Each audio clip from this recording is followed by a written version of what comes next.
Welcome to the Martina Tierney podcast. Before I get started, I would like you to do me a little favour.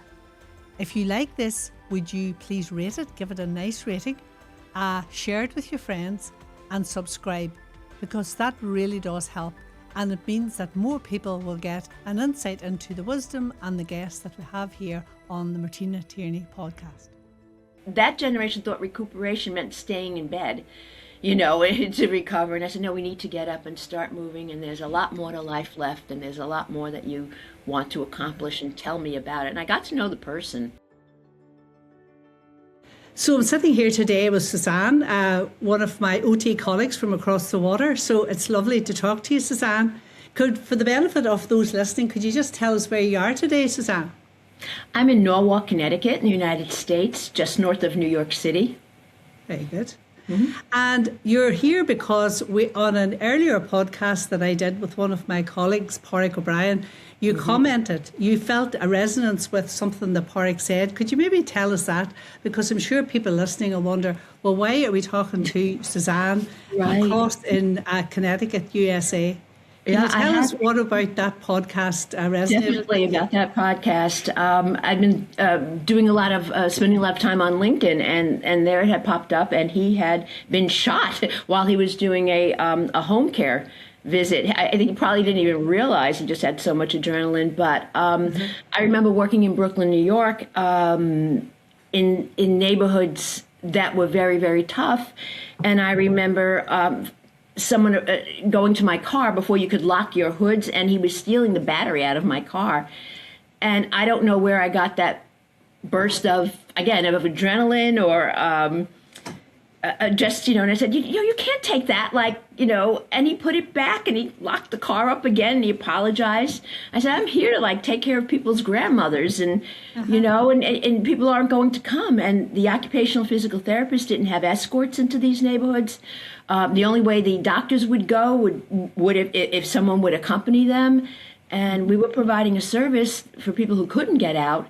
And it just wow, the crazy things we do and continue to do them. So you challenged this person. I was a young man. I mean, he could have killed me, and just does your mother know you're doing this? And it was, yeah. And he just stopped, and he was apologetic, and we made a connection.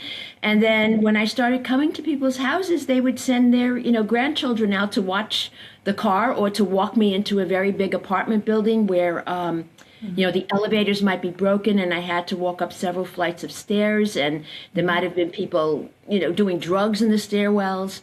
So once I got the families involved, I didn't have a problem.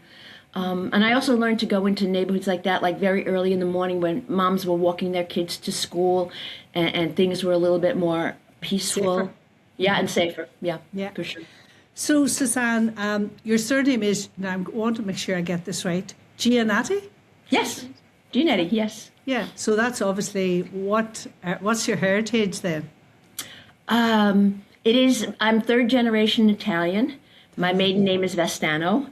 I came from a generation where women were not expected to go to college. If they did, it was to become a practical nurse or secretary. And I challenged my parents, and I said, and I was one of 5 children, and we were 4 girls and a boy. The expectation was that the boy would go to college, and I was 14 months younger than my brother. And that meant that if it was any expense, it would be going toward my brother because we were so close in age. My father was a longshoreman, and my mother didn't work. She was she did work because she took care of 5 children. She was a homemaker. She was a homemaker, and not to discredit any stay-at-home moms. Yeah. And I just said, I'm going to college. Mm-hmm. And were you living in New York at this time? I was living in Brooklyn. Yep, I was living with my family. Yep. I didn't move out until a few years after college. I had, and then I also told them I was going to a college in New York that was 500 miles away. I mean, they just thought it would be like a commuter type of thing. And I saved some money, and I worked, and I got a scholarship, and I got on an airplane, and I went to Buffalo, New York, where they had a med school, they had a law school, they had a lot of health professionals too. I didn't know I wanted to do OT at the time. I was a biology major. All right. So what encouraged you to do OT, or why were you attracted to occupational therapy? That's a good story. Again, I fell into it quite by accident. I was majoring in biology, and I remember some of my male friends telling me that I would never get into med school because, again, a woman would take a place of a man and, would have children and not be able to practice a profession. Do you mind me asking what year this was, if you don't mind? Yeah, no, I don't mind at all. I graduated high school in 73, and I started college that year. I graduated college in 77. So there still was that thing. When I was 18, I was working for the rights of people to vote at 18 because it was during the Vietnam War, and you had to be 21 to vote, but you were 18 to be drafted, so you didn't really have a say in things. So I was kind of an advocate at that time too, and an advocate for women's rights. And so I said, well, let me major in something that if I could get into med school, I could still have a profession afterwards. And I was kind of going through a catalog, and there was OT. It was my two worlds came together. It was very creative, and it was at that time biomechanically based. And I said, this is for me. And at that time, I married someone who was going to dental school, and we couldn't afford for the both of us to be one in dental school and one in med school. So I said, all right, you go first because I'm gonna do this. I can really do this. And then I never looked back. Right.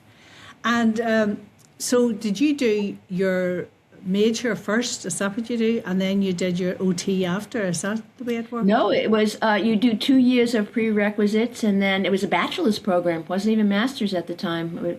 And 2 years of of psychology, of biology, of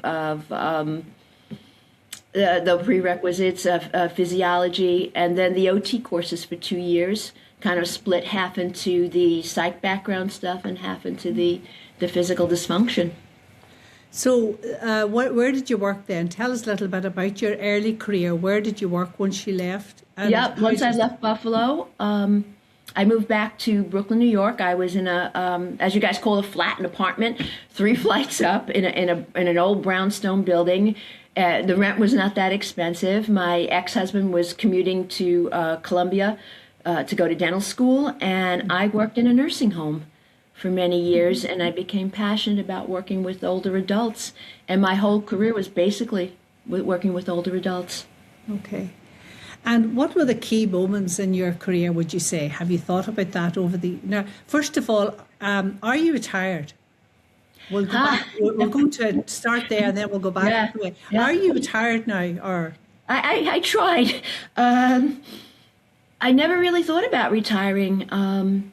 I was just working. So I approached my director of rehab, and I said, may I work 4 days a week, because there's still more I have to do as an OT. And as I get older, it's probably around 64, 65 at the time. I said, there's still more I have to do, but I need a day that I can devote to it. And he had said, no, you can't work 4 days a week. You could work 5 days a week, but I'll shave an hour off. So instead of getting off at 4 o'clock, you can get off at 3 o'clock. But I was just as tired at 3 o'clock as I would be at 4 o'clock. And I know that extra hour would just mean, I don't know, more time to scroll or something. And I said, no, that's not going to work. And then COVID hit in 2020. And I stayed on full time. And we did in the nursing home develop a COVID unit of isolation where patients were discharged from the hospital with COVID, but they were DNRs, do not resuscitate. And it was kind of like I really got into palliative care at the time. Mm-hmm. And then afterwards, I all of a sudden realized I was 67 and a half, and I still had to work full time. And I said, oh my goodness, I can apply for Social Security and get some income. And so I decided to retire. And 2 weeks later, my boss called me back and said, would you be interested in working, a couple of days a week? So I said, sure, because that's what I wanted. Yes, same boss. That was what originally I'd wanted, Uh-huh.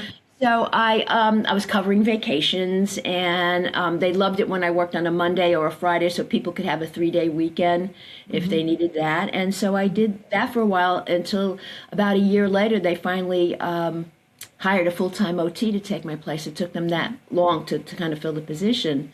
What sort of things were you doing as an OT there in that facility? Oh, I worked in the nursing home, but in a subacute unit. And so people came from the hospital. They weren't well enough to go home, and they needed some short-term rehab. Oh, and so it was a lot of ADLs, activities of daily living, a lot of getting people independent so they could go home, and those that couldn't to make the adjustment to long-term care. And so I stayed on per diem, and I was working 1 weekend a month. And that was fulfilling because I still had my hand into what we were doing, and I could do things the way I wanted because I didn't have all the parameters that the full-time people had, like productivity standards and things like that. They were a lot more lenient, and I could really be, the OT that I think I was meant to be. So I really flourished, what I did later in life. And what value did you think, you were bringing to the patients that you saw? What was the main thing that you felt you were giving to them? Yeah, I think it was connection, because as I was getting older, I was getting closer to their age. I also experienced the death of both my parents, and being a caregiver on the weekends to them. My mother had Alzheimer's and my father had a chronic condition, and they died within 9 months of each other. And so I brought, I think, that compassion and that feel for what they were going through. And when I approach people, it's like, I read their chart first and say, look, I know you've been through a lot. And I know you think that this is just someplace where you kind of recuperate. And that generation thought recuperation meant staying in bed, to recover. And I said, no, we need to get up and start moving. And there's a lot more to life left. And there's a lot more that you want to accomplish, and tell me about it. And I got to know the person, rather than just saying, okay, I have 30 minutes with you. You have to demonstrate that you can toilet yourself before I give you independence in the room, that type of thing. Yeah. It's a lot kinder. The person. Yeah. Yeah. So that's the end of your career, towards the end of it. So what were the main highlights throughout your career? What was the variety of things that you did as an OT? Yeah. So I think that's interesting for young people listening to this, or people maybe that are thinking about the career. Tell us a little bit about the flavour and the variety. Yeah, well, in the 90s, I was asked at 2 universities to teach labs for the older adult. So, and the nursing home. Just explain labs. More the practicals. Like the range of motion and how to do this, and at the time, very, very practical things. So they would have their lectures from the professors, and then they would go into lab. And they would work and make splints, things like that. And I worked in a place called St. Joseph's Manor, which was run by the Carmelite Sisters for the Aged and Infirm. And they were so positive about, aging and compassionate care. And they actually let me do some of the labs in the nursing home itself and bring real patients in voluntarily. They wanted to do it, and to actually see things taking place. And it was just really nice. And I lived in a very, very old house that was built in, I think, it was like 1806. And the house and these are houses that a lot of people live in New England. And I brought the students in and said, how could we modify this house? What can we change? Keep the integrity of it and allow the person to age in place. So that education, working with students, and I've always taken students on for field work.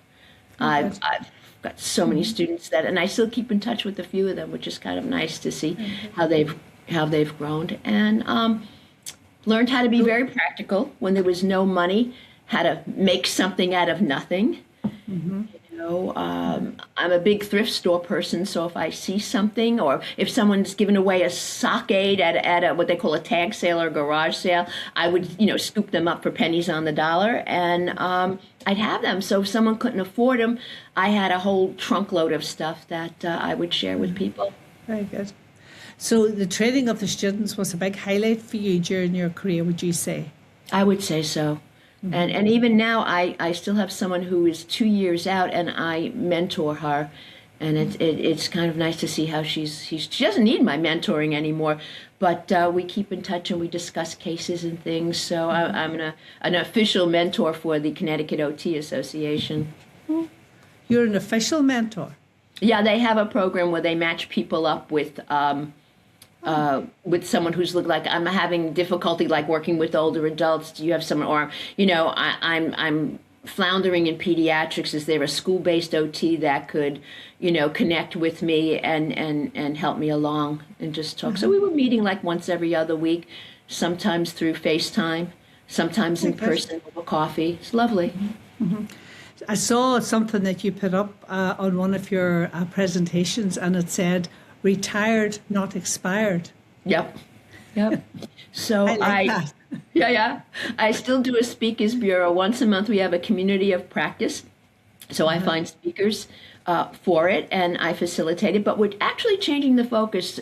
I found some really good speakers, and they don't want to take the time, or they don't. I don't want to put upon them because they voluntarily do it to make a PowerPoint presentation. So we're kind of doing it now, podcast style. So I said, can you just come aboard and we'll just talk? And people actually get one continuing education unit for attending and for participating. And a community of practice is more interaction as opposed to didactic learning. So I'm really enjoying that too. Very good.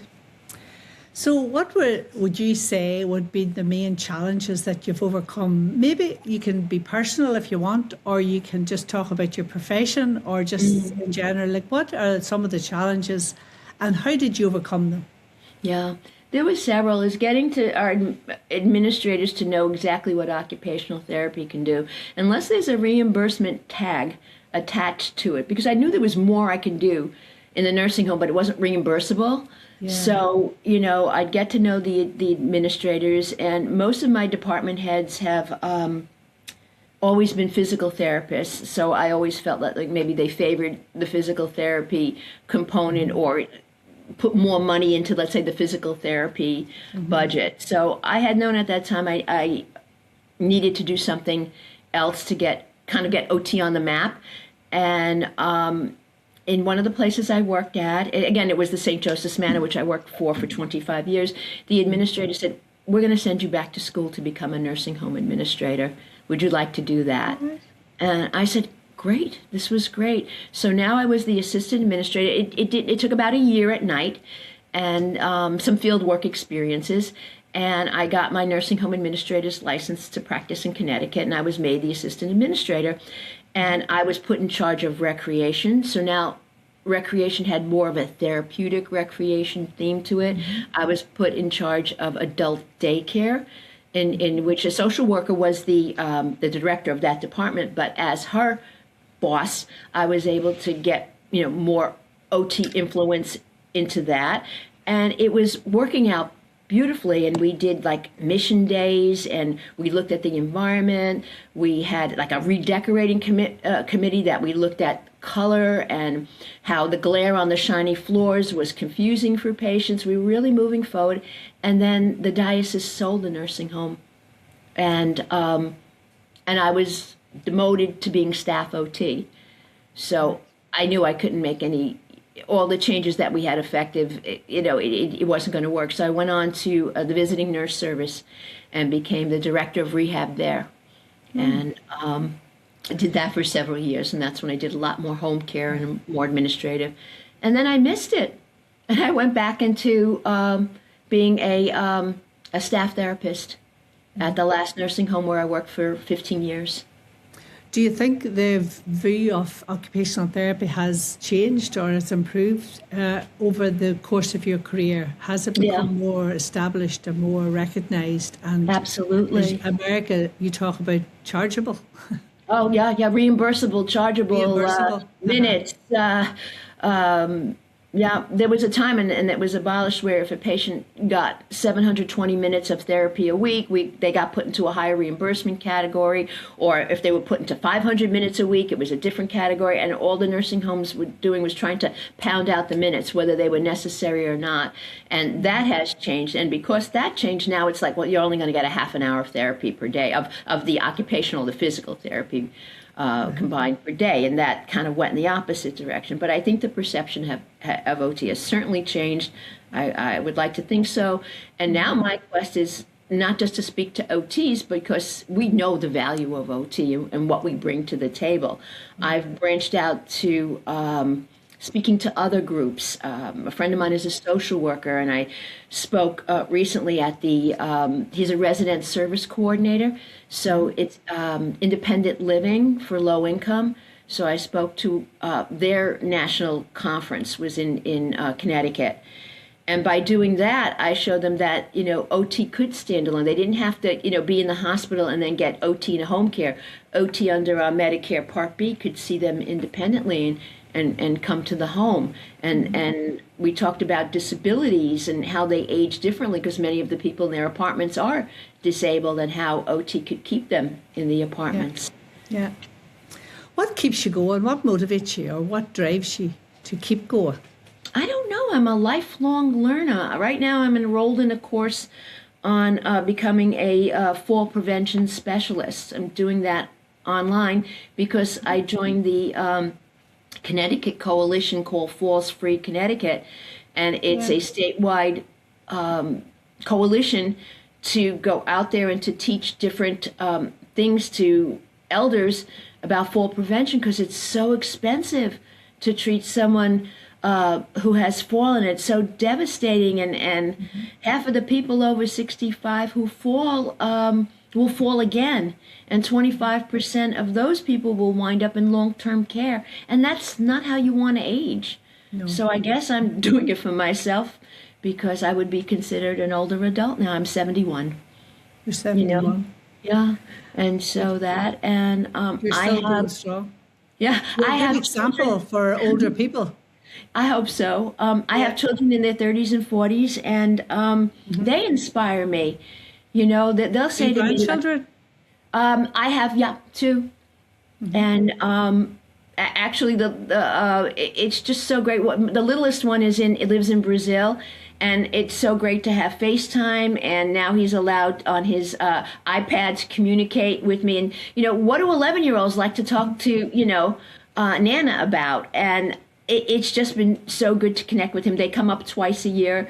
And the other one just graduated college, and she's trying to find her way. And we have such great discussions, she and I, together about, she majored in psychology, and she's not quite sure, what to do. Should she get her master's in it? Should she go into education? So that's been, and the other one, mentor, and you as a grandma, and a great example for somebody who just keeps going, keeps trying new things. It's my daughter who's into technology, who has kept me, up to date. She'll look at my presentations and she'll say, you changed fonts on that. You really need to keep it consistent. And she'll go through my presentations and she'll help. I'll pick a video and she'll help me embed it into the presentation, so I don't have to go searching around on YouTube to, we don't have that awkward pause when I'm presenting. She's been so wonderful and so inspiring. And it was my stepson who helped me pick out my laptop and get me all connected and saying, you could do this. They did. And my husband's like, people. and my husband is just so supportive. He said, I don't know what you're doing, but just go ahead and do it. He's just been wonderful. Yeah. What would you say would be your proudest moments throughout your life, throughout your career? For the whatever suits you. Yeah, through my career, it's just making a connection with a patient who nobody else wants to work with. I remember a woman, we call them frequent flyers. She kept falling, coming back for short-term rehab. She lived with her son. Her son couldn't care for her, put her in assisted living type of situation, and she kept coming back unhappy and, just miserable. And I shared this on a LinkedIn post. She was an author, and so I asked her son, do you have any, it was soft-covered books, and I said, do you have any more of her books? And he gave me a box full of them, and we did a book signing. And all of a sudden, she wasn't this nasty, maybe frightened, I'm not sure. And she, we put her books, and the nurses and the aides and people came by, and she'd say, who shall I make this out to? Oh. And she would sign the books for them. And it was like the happiest I have ever seen her. And I was so glad that I was able to, to facilitate that. That was one of the highlights of just, or I worked with a dying patient who had an encephalopathy, and she had difficulty writing, and she was an only child, and she had some distant cousins, and she was really an APRN. So for her time, she had gone, she was a professor of nursing, and I helped her write her obituary. Oh. And she went home, and several months later, all of a sudden, I was looking at the paper, and there it was, and because no one else could write it, she could only write it for herself. And I put out there, everybody should try to write their obituary. Mine's going to be funny if I write it myself, and all the crazy things I have done. I've gone with my husband now. In our 60s, we've gone ziplining, and I'm not talking about the ones that are, nicely done. I mean, we have done it in Mexico where the lines were creaking and squeaking, and we were standing on like wooden boxes. And we've tried to, experience physically and cognitively as much as we can. We epitomize OT, living life to its fullest. Yeah. We got a late start, he and I. Yeah. So, Very good. Well, you're obviously talking to me from Northern Ireland, and just yesterday there was a lady on our news, our local news, who she just retired from a local pharmacy at age 90. and when she was 80, she did 2 parachute jumps when she was 80. Yeah. And she only retired this week or recently, and it was on the news. She was 90 years old. So it's amazing. I also, I've told this story so often. There's a local priest, he would be someone who would be on TV a lot here in Northern Ireland. His name is Father Brian Darcy. He would be well known.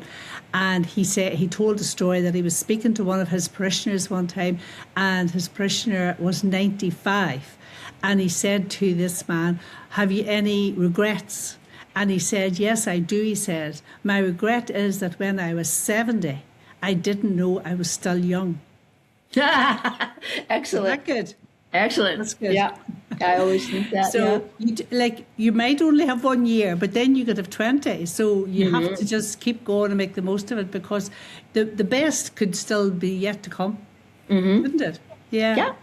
I mean, yeah. So I thought those 2 good stories. Those are great. I'd like to be fluent in a language. I took Spanish in high school. I would, I have things, and then. This crazy new, it's not new, it's Mahjong. I would love to learn how to play Mahjong. What's Mahjong? It started off in China. It's a tile game, and it's become very popular in the U.S. And, and I met another OT who plays, and she said, "I could teach you." And at our local library, they have classes. I'm not quite sure how it goes, but they have all these little tiles. It's not quite like dominoes. It's a little bit more sophisticated and competitive. But you always have to learn something new and continue with the neuroplasticity. Absolutely. And make the connections. And travel is lovely. It's getting harder and harder to travel, for us to lug around the suitcases and to figure out what to do. But travel light. And you travel light. And the other thing is to always look at things through an OT lens. If I had to give a piece of advice, my dog 2 years ago came up with a vestibular disorder. And all the vet said to us was, "Well, take her home and keep her safe." And here's this dog walking, is ataxic and falling over. And we're trying to figure out, how do you keep her safe? So we taught her how to trail the wall. We took the furniture away. And so the dog leaned on the wall. And, and the staircases, we put baby safety gates on so she wouldn't, fall down the stairs.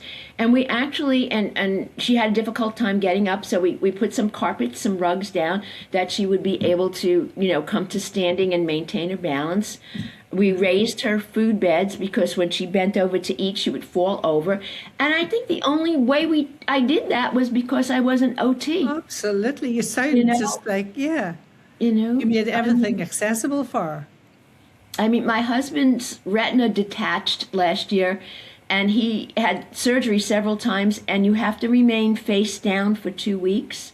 And I said, how in the world is he going to do this? We got a massage chair that during the day he could lay forward in it, and at night we made a pillow with the travel pillows around your neck. We made several of them so he could put his face in it without his nose hitting the mattress and sleep prone without rolling over.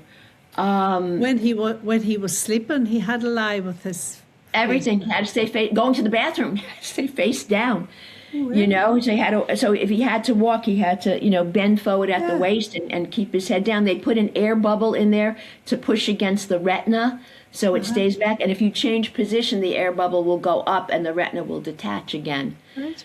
Okay. So it was, and then it detached again, and we had to go through the same thing. And he missed television, so we set up mirrors, like a periscope. And he was able to stay with his face down with the mirror on the floor, which reflected the which reflected the TV in front of him. So he was able to watch television on the floor. I'm sure he was very grateful for having an OT wife. If you go back on some of my LinkedIn posts on Occupational Therapy Month in the United States, my April post of last year, he wrote a little column about what it's like to be married to an OT. And I don't know if you had the TV show there called MacGyver. And MacGyver was a guy that could make anything with he could take a comb and make something out of it. So sometimes OTs in the States are referred to as the MacGyvers, because we can just put stuff together and make it work. If you don't have the finances to make a piece of equipment, we'll find an alternate way of doing it with PVC piping or something. So Good. You were just speaking there, about the learning new things, and I'm getting to that stage of my career as well, where I'm looking to see all the things that I would like to do, and I'm learning to paint and write poetry and all, and it's really great to tap into something new and discover, and wake up another part of your brain that has been lying dormant for a long time. Especially with the painting. I would love to, during COVID, there was a singing group online. So I could turn the microphone off and I could sing my little heart out with it because it was really bad. And then I took a class that was called at a community college, Anyone Can Sing. And I think the teachers changed the title to Almost Anyone Can Sing after I took that class. But I did enjoy belting one out there. So yeah. And now that again I'm retired, we can find the time to do. I'm actually, I think, I'm busier in retirement than I've ever been. Working the 9 to 5, coming home, making dinner, watch a little TV, go to bed. And then have the weekends. But very good. So there's a couple of questions that I want to ask you before we finish. First of all, what would you say to someone thinking about, because these podcasts go out to students, university students, people at school, what would you say to someone who is maybe thinking about a career change or trying to decide what career to go into? How would you encourage them to do occupational therapy? I would just talk about how much I loved it and how it's fulfilled me and how it has given me balance, in terms of my own mental health. And when you talked about the man with regrets, I have, I've had other marriages and they were bad, but I have no regrets because they gave me children, they gave me, stamina, they gave me how to respond to adversity. So I just think OT combines so many elements, so if someone wanted to be a nurse, I wouldn't discourage them from being a nurse, but if they like the health professions, this is a good place to do it. If you like seeing people recover, there's so many happy stories. If you like working with children, there's so many opportunities there. I mean, you can be any OT you want to be in this career, whereas I think in other careers you're kind of limited to a certain, genre and a certain, path. So I would encourage them just to talk to other OTs and be around other OTs and go see them out in the clinic. And, I think that would be helpful. Yeah. Right, we're going to sum up now, and I know you have told me, you've told me some great stories about how you have impacted people, but is there any one more story or anything you'd like to tell us about how you as a person or as an OT has really impacted someone and maybe changed their life or had a very positive impact for them? I think it's just a lot of incremental little things that in my life have added up. I am so proud of the children. They're all, my children and stepchildren. They're all doing so well, and they're all so different. and they get along so well. And I hope that I was the glue that helped that helped combine these two families together. I enjoy being with all of them. I'm so proud of them. And in OT, it's just, getting that smile for the patient, or someone say, finally, someone hears me, and when a patient would say that to me, then I know we're on, the path to recovery. And I have no qualms about working with dying patients either. After, being with both my parents when they died. So I think a lot of OTs are, I don't know if they're afraid or they don't want to face it, they don't want to do, but I think there's a big role for OT in hospice. Absolutely. Mm-hmm. Very good. You really are someone, like, you've had a very long career and it's not over yet. Like, when I have interviewed so many occupational therapists over the years, and for the podcast and for the book, the one thing that they've all said is that OTs tend to ask the patient what matters to them. And it's rare, especially now with a fast-paced healthcare system, for someone to take the time to just sit down and listen to what the person needs, rather than... So it sounds to me like over your career you've had the opportunity, or you've taken the time to do that for your patients or your clients. I hope so. I think so. So how many years are you in OT?